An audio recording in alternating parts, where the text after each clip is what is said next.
पर जिस तरीके से कायराना हरकत को अंजाम देते हुए निशाना बनाया जा रहा है, ऐसे में यहाँ पर ये पाकिस्तान को समझना बेहद जरूरी है कि ऑपरेशन सिंदूर के तहत केवल आतंकी ठिकानों को ही निशाना बनाया गया था। और वहीं ऑपरेशन सिंदूर पर आपको बताएं, रक्षा मंत्री राजनाथ सिंह का भी बयान सामने आया है। सेना ने कल रात पराक्रम का परिचय दिया है। ये बोलते नजर आए, सेना ने भारतीयों का सर ऊंचा किया है। सेना ने संवेदनशीलता के साथ कार्रवाई की और जिन को भी मारा। वहीं हमने यहाँ पर ये तमाम बातें बोलते हुए नजर आए हैं। भारतीयों का यहाँ सर ऊंचा किया है, गौरवान्वित सभी महसूस कर रहे हैं। हमने उन्हीं को मारा जिन्होंने मासूमों को मारा। हमने आतंकियों के ठिकानों को तबाह किया।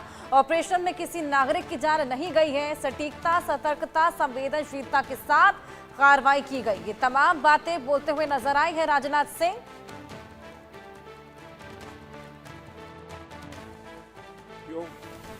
जैसी कि आप सबको जानकारी है कि कल रात हमारी भारतीय सेनाओं ने अपने अद्भुत शौर्य और पराक्रम का परिचय देते हुए एक नया इतिहास रच दिया है। साथियों, भारत की सेना ने सटीकता, सतर्कता और संवेदनशीलता के साथ कार्रवाई की है। हमने जो लक्ष्य तय किए थे उन्हें ठीक समय तय योजना के अनुसार सटीकता से उन्होंने ध्वस्त किया है और किसी भी नागरिक ठिकाने, सिविलियन पॉपुलेशन को जरा भी प्रभावित न होने देने की संवेदनशीलता भी हमारी सेना ने दिखाई है।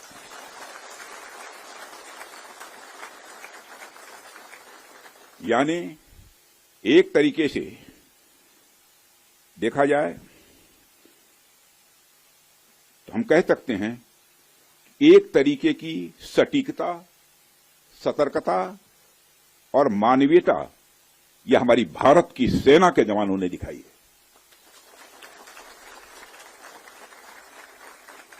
जिसके लिए मैं हमारे सेना के जवानों और अधिकारियों को पूरे देश की ओर से मैं साधुवाद देता हूं और सेना को संपूर्ण संबल प्रदान करने के लिए अपने प्रधानमंत्री माननीय नरेंद्र मोदी जी को भी मैं साधुवाद देता हूं। रक्षा मंत्री राजनाथ सिंह को आपने सुना। यहाँ पर सेना ने गौरवान्वित महसूस कराया है, तमाम बातें बोलते हुए नजर आए, सर ऊंचा किया है और सटीकता से यहाँ पर हमला किया गया। केवल आतंकियों को यहाँ पर निशाना बनाया गया था, आतंकवादियों के ठिकानों को निशाना बनाया गया। जावेद, मैं आपके पास आऊंगी।